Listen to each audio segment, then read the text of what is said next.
welcome everybody to our fifth in the B2B Sales Clinic series.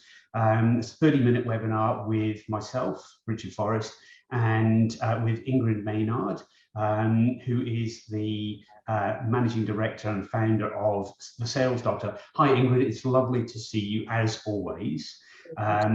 I'm in Sydney, you're down in Melbourne, but for the first time on our webinars, I think this is we're both in lockdown.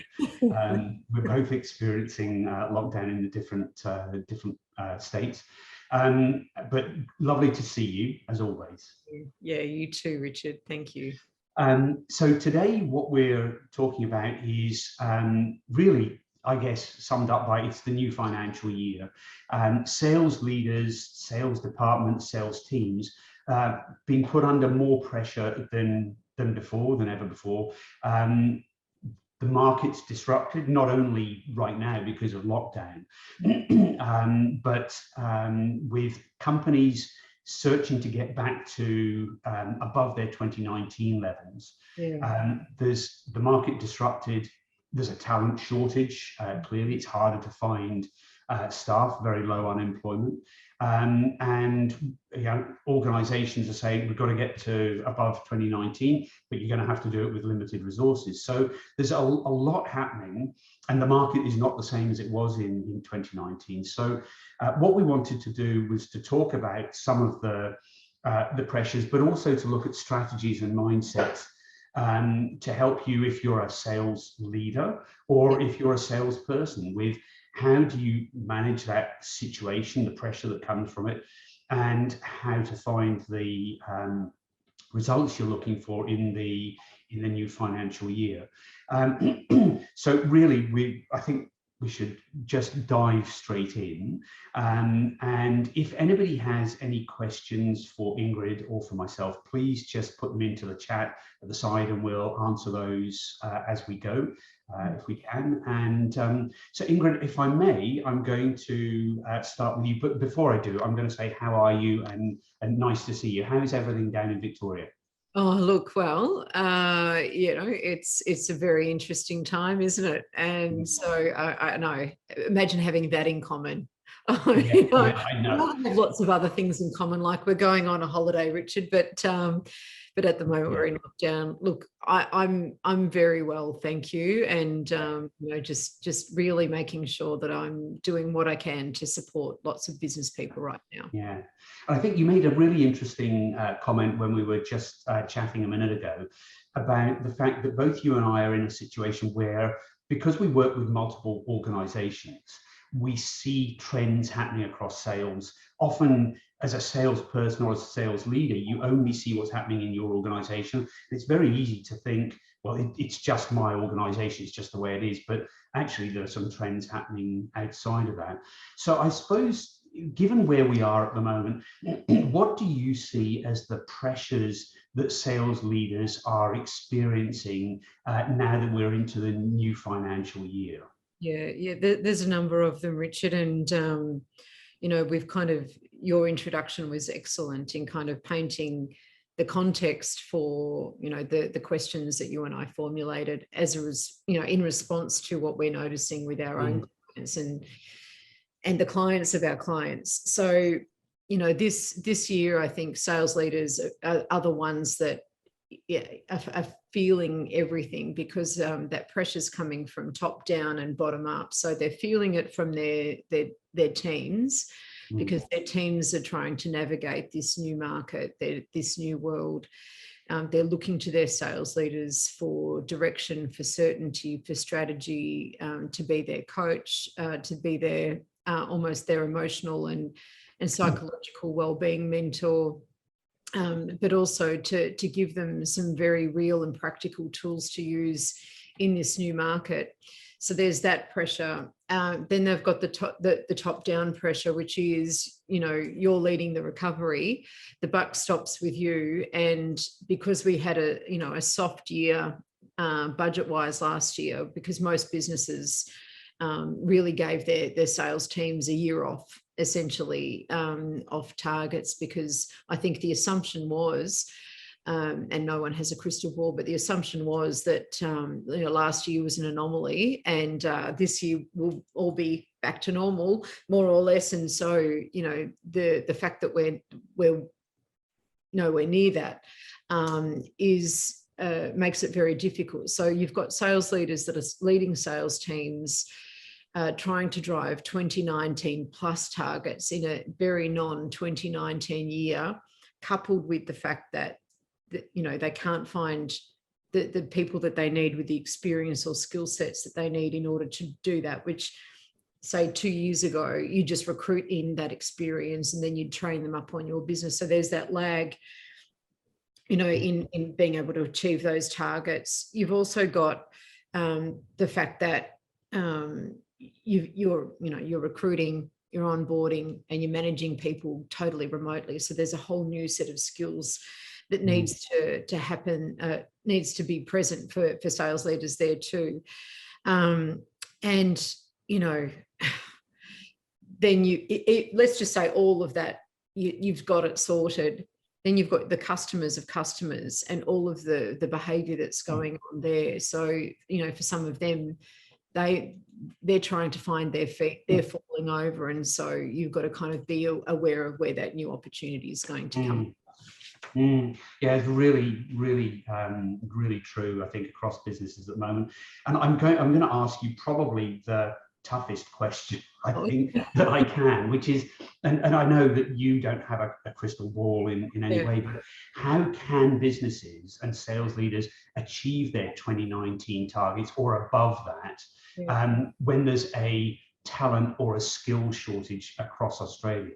I would actually say, so there is a talent shortage, and I was picking, how you were saying before, we would sort of like the canaries, in the mine shaft. We're seeing things a lot earlier because of the sharp nature of sales and sales leadership, and then we're seeing it across industries. And when you see that, you kind of know it's a thing. And so I was picking that up because every single client of mine was recruiting and but couldn't find people. And, it was going on for months. They'd do, their second or their third or their fourth iteration of an ad.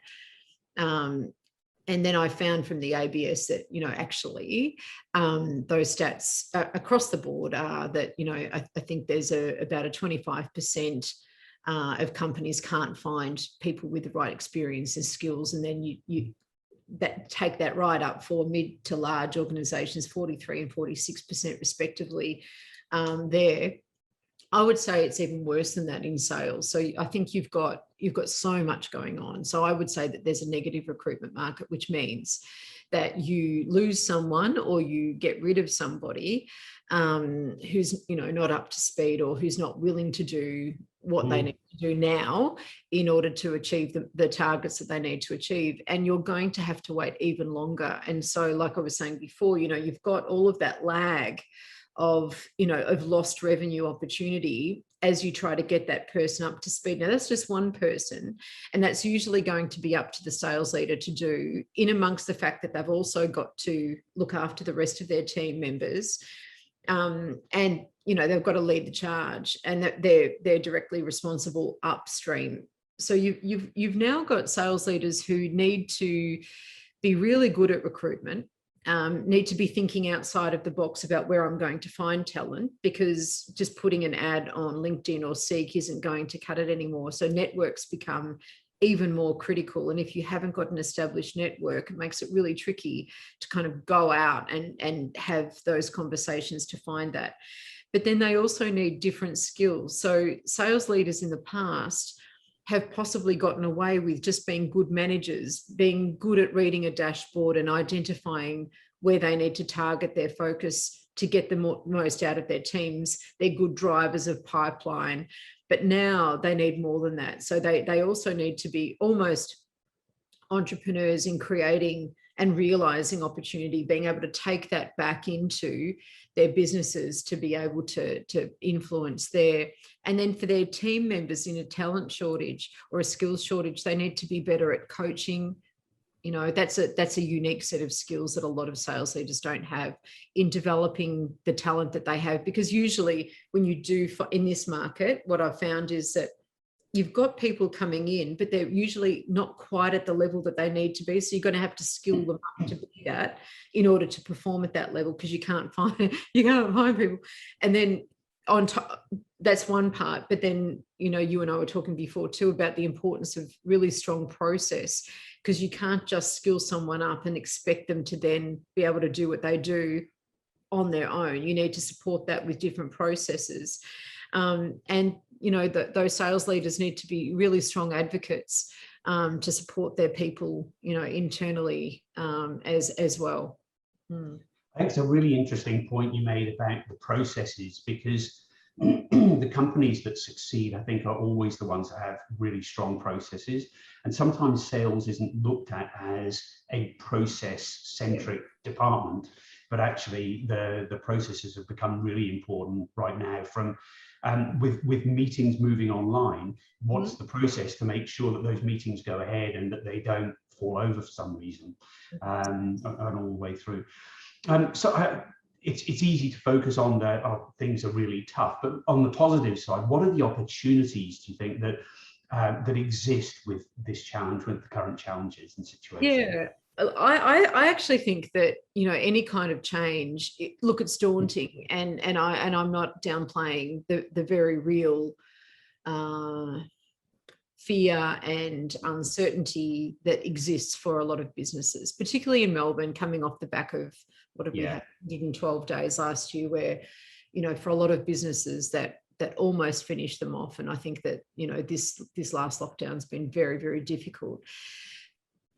Having said that, there's also lots of opportunity, because in my opinion, it's a shifting paradigm that we have. And so when we think about the way that we engage with our customers, I think that there's huge opportunity around how we do that better, how we leverage technology to do that in a more robust way, but also in a more engaging and human way.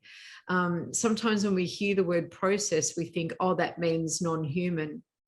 And absolutely it doesn't. It means that we need humans more than ever to execute that process in a way that brings people closer, that deepens the relationship. But I think that we need to shift our paradigm around what that looks like for now. And also there's a shifting paradigm about what it means to be a sales leader, because I think, like I was saying before, I think those sales leaders need to be almost like hunters going into the opportunity that is there, but they have to be able to find it. They need to be able to unearth it. They need to be able to grow it, bring it back to the organization, and be able to advocate internally to say, okay, this is the business case for where we need to go, because this is what I've found. This is how the business needs to support it, so that we can bring that back in terms of revenue for the organization. Now, they're very different skills, and some people don't have that internal advocacy skill set. But for me, there's some of the opportunities that exist, because some markets just won't be there anymore, but other ones will have, you know, emerged. So, you know, having great market insight, great competitor insight, great customer insight, and internal insight is going to be more important than ever. Yeah. Fantastic. Thank you. That's all right. Now, I wanted to come back to that question about, you know, growing sales, you know, to pre or, you know, 2019 levels. It's going to be tough. We know that. And while a lot of companies really need to do that, because you know, sales teams are leading the recovery, it's that simple. In your opinion, and in what you're seeing, Richard, what strategies can they adopt that will help them to do this? Yeah, I think there's a number of things. I don't think there's a silver bullet, a magic solution where one thing is going to change it. It's a combination of different strategies or approaches in my view. You touched on these as well. One is the talent shortage, and it's easy to sit back and go, actually, I'm putting an ad on Seek and I'm not getting any respondents. But people are now starting to to assume that, sorry, just 1 second. People are out there, they're looking for jobs, but we need to change our paradigm and how we look at things, I think. So with online meetings becoming more prevalent, having a work from home model, I think, also becomes possible and certainly can be looked at. It might not be for every single role, but as an example, we advertised, we ran 2 identical adverts for sales agents to work for us about a month ago, and we had one was work from home and the other was work in the office. That was the only difference. The work in the office, we had 16 applicants. The work from home, we had just under 160.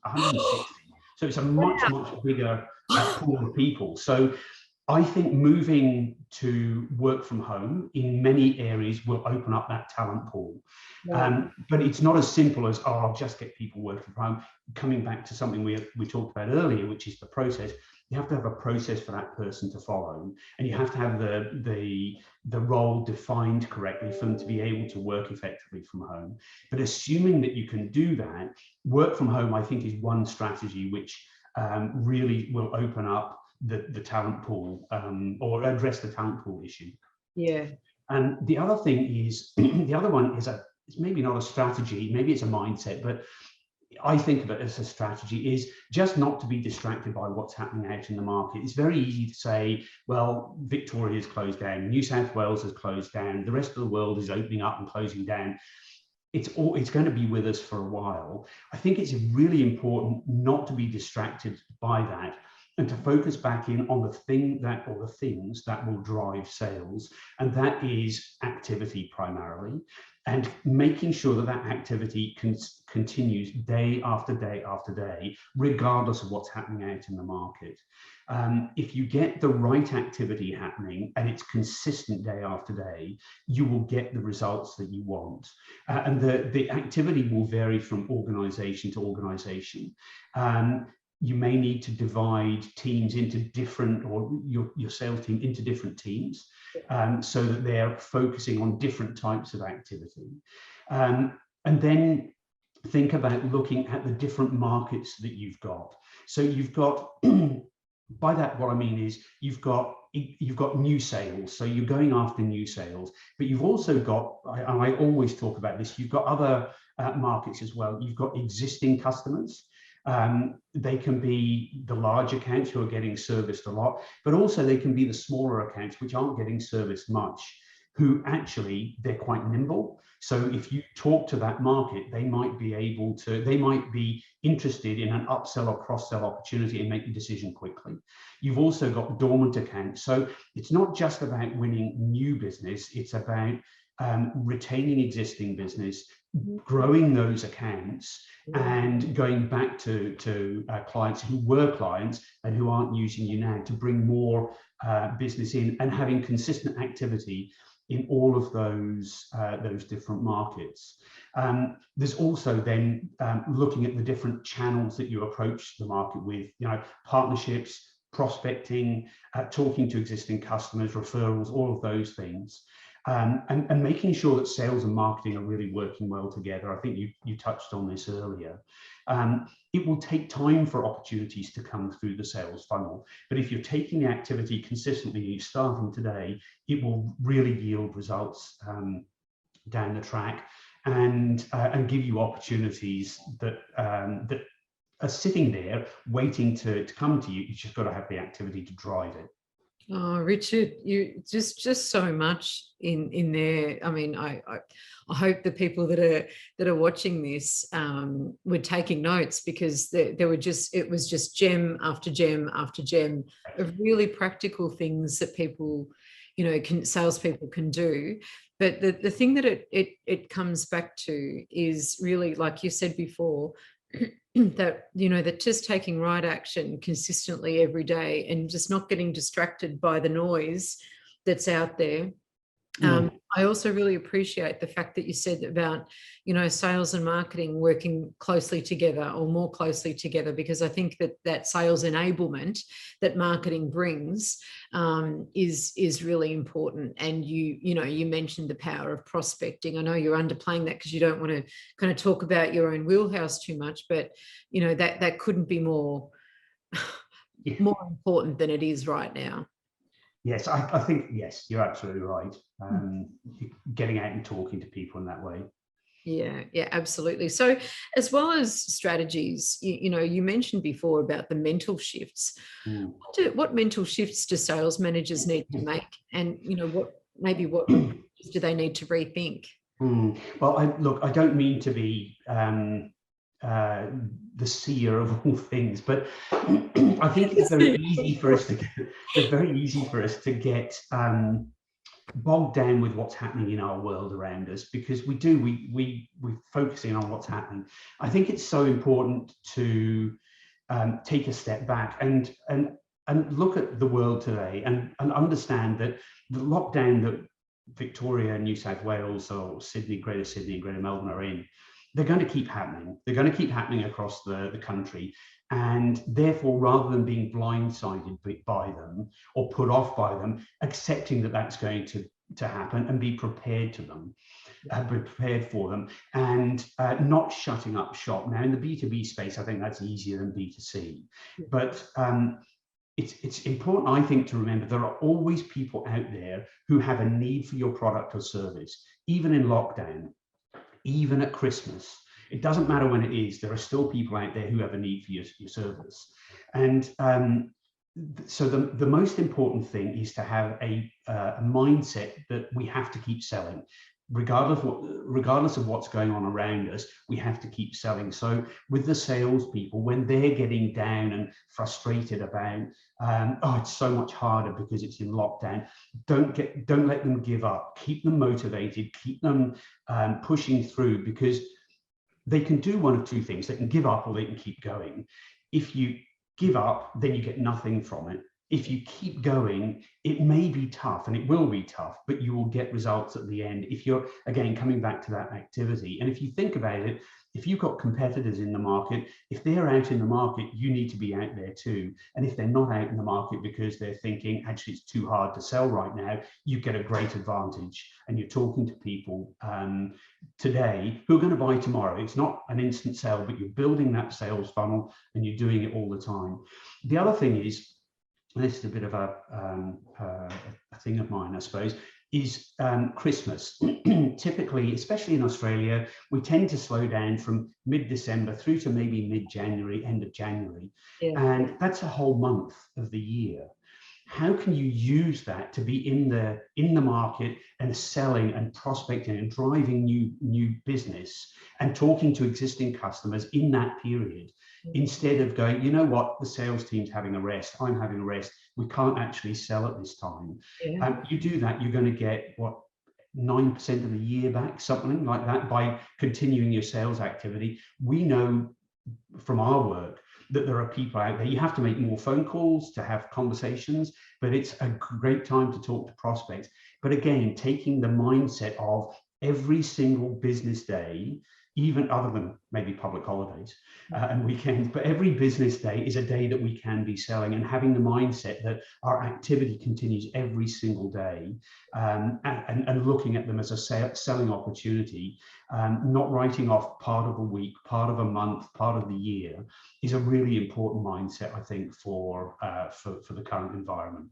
Yeah, absolutely. Oh gosh, I just love that focus of, you know, mindset of just keep selling. I just love that. You know, if that's the forefront, it's going to drive everything else. So my final question for you is, you know, I mean, we're in a challenging sales period, and, you know, we need to have a mindset of keeping selling and doing all of those things consistently every single day. You know, what are all of those things we need to do? So just kind of applying that, how can B2B companies shorten sales cycles by doing those things? Yeah, look, I think it's really important to look for the quick wins. I would say up front, I don't think that you can make people buy faster. I think there is well, you can with certain offers, but you don't really want to be putting price discounts and things on to get people to buy. I don't think that's the right thing. So I think rather than looking at how do you make people buy faster, not that that's a bad thing to look at, but I think you can look at who are the prospects who could make faster buying decisions than others. So companies like that are smaller companies, smaller organizations, which I touched on earlier. They tend to be more nimble and agile. They don't have to go through the same decision-making process to make a purchase. They may actually be buying a smaller priced product, a lower priced product, so they can make decisions faster. So looking at smaller customers and saying, okay, what have we got in that market that we can offer to that market that we can get some quick wins from? Prospects who've been in the sales pipeline for a while but who didn't buy, they haven't converted. Going back to those people, they're already partly along that sales journey with you, and you can reactivate those. Another one, I guess, comes down to the CRM, the sales database. Contacts who've left the companies that are clients of yours. So if you're working with a client and your key contact leaves, clearly you want to build a relationship with their replacement, and that's really important. Yeah. But if you know that contact has left to go to another company, that's another company you can add to your prospect database if they're not there. But it's also somebody who knows you and therefore can make a faster buying decision and can drive that from experience, say, this is a great product, we need to have it here. So I think you can engage with them at a later point in the sales cycle and drive quicker wins there. I think, to wrap it up, one of the things that always yields results is going back through your database and cleaning it up, finding out who's left and moved on. As I said, start to build the relationship with their replacement, find out where the existing contact has gone to. But they're people who are in your database for a reason, and that's because they've inquired or you've talked to them about your sales and your products and services. So they have a need for what you're doing. They may not have bought from you in the past, but going back through there and talking to people will always yield results and get people active again. People who you talked to a year, 2 years ago, they went quiet. No, we're not going to do anything. All of a sudden you talk to them now and they go, you know what, actually, we need to revisit this again. So I would say that not so much shortening the B2B sales cycle, but being strategic about the types of businesses that you go after and putting some time into those areas, as well as into the, where you really want the sales in the bigger wins, the longer sales cycle is going to feed your sales results for the year and really give you some impetus. Even though we're in lockdown, things aren't going well, we're trying to hit targets. These are all strategies I think will help yield really good results for companies across the different industries. Yeah, amazing, absolutely amazing. Just so many gems. Like as you were writing, I was thinking, oh gosh, I'm badly writing as you're speaking, Richard. So much there. So thank you very much for that. Okay. Thanks, Ingrid. Thank you very much. And I think we've pretty well run out of time. I think we've got 2 minutes left. Okay. If anybody has a question they want to ask in the chat. We will be making the video available of this. We're recording the video, so we will be making it available. If there are bits in it you want to go back and rewatch, it'll be there for you. We'll send it out to everybody attending today. If you've got other people who you think would enjoy seeing it, feel free to share it. That's absolutely fine. Ingrid, as always, it has been a great pleasure to share this webinar with you. It's always great to collaborate. I get an awful lot out of listening to your approach to the challenges that we're trying to deal with every time. And I think we've agreed a date for the next one. So number 6 will be on Tuesday, the 14th of September, which is about 2 months away at 9 AM. So we'll have some information going out on that in the very near future. But I don't see any questions coming up, so I'll have to assume that everybody is either completely flummoxed by what we've said or very happy with the content. Hopefully the latter. Yeah, fantastic. Oh, Yeah. well, thanks everyone for participating. Richard, again, I'm so grateful. I'm so grateful our paths crossed. And thanks, Lisa. Thanks very much. Lovely to see you there. And yeah, I look forward to the next one. Yeah, likewise. Thank you, everybody. We'll sign off now and get the video out to you later this week. Thank you very much for attending. Ingrid, lovely to see you as always, and hope to see you again very soon. Yeah, you too. Thanks, guys. Thanks, everyone. Bye-bye.